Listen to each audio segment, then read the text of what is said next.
नमस्कार दोस्तों, mister homemade channel में आपका स्वागत है।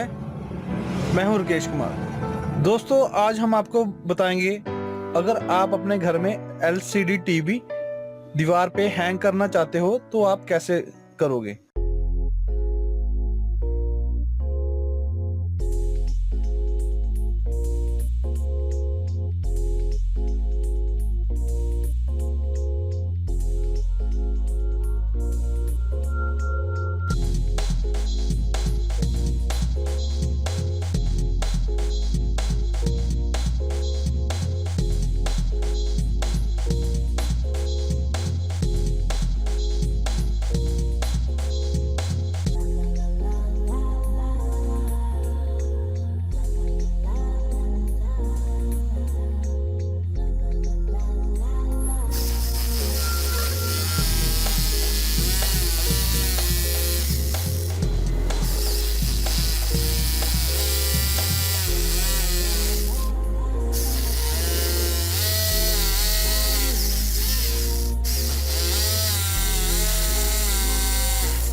दोस्तों, अगर ये मेरी वीडियो आपको अच्छी लगी हो तो प्लीज़ वीडियो लाइक करें, शेयर करें और कमेंट करें कि इस वीडियो में आपको क्या अच्छा लगा है और क्या नहीं अच्छा लगा। वीडियो देखने के लिए बहुत बहुत धन्यवाद। Thank you friends.